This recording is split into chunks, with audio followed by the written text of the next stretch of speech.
takes me by the hand, and I don't see her face.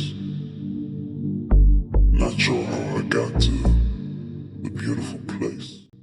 Σήμερα θα σας παρουσιάσω το Thor 300 Backlight Mechanical Keyboard της Genesis. Είναι ένα keyboard με Blue Mechanical Switch. Όπως βλέπετε υποστηρίζεται, έχει backlight πράσινο χρώμα.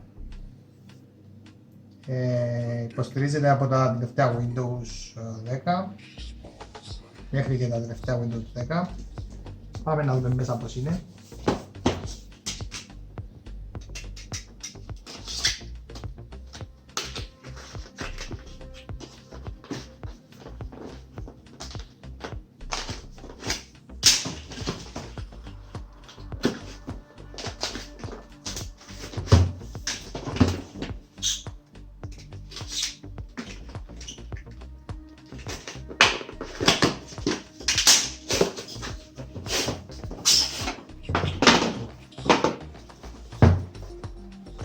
Υπάρχει ένα κουτί μέσα σε άλλο κουτί.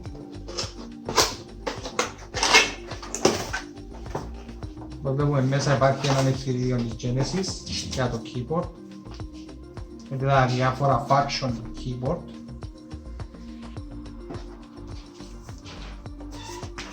Υπάρχει ένα αυτοκόλλητο της Genesis. Υπάρχει το εργαλείο το οποίο μπορείς να αφαιράσεις τα κουμπιά για να καθαρίσεις το keyboard.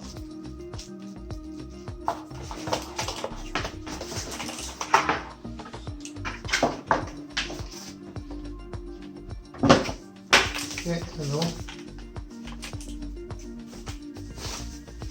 είναι το πολύ όμορφο keyboard της Genesis. Είναι βαρύ, 1,250 γραμμάρια όπως βάζει στο κουτί, με υφασμάτινο καλώδιο και επίχρηση άκρη USB, ακρή καλώδιο.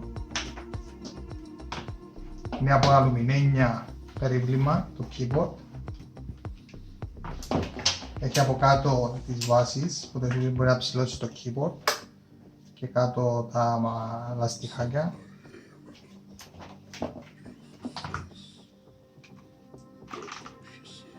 Όπως βλέπετε το keyboard έχει functions τα οποία τα ρυθμίζεις από το FM για τη φωτεινότητα των ήχων. Οι λιχνίες εδώ για τον unblock, το caps lock, το scroll και το Windows, άμα που το κλειδώνεις το Windows key. Ο ήχος είναι πάρα πολύ ωραίος. Θυμίζει τον μηχανισμό της Blue Cherry.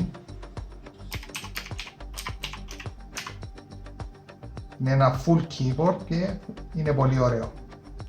Αυτό είναι το Thor 300 Backlight Mechanical Keyboard της Genesis.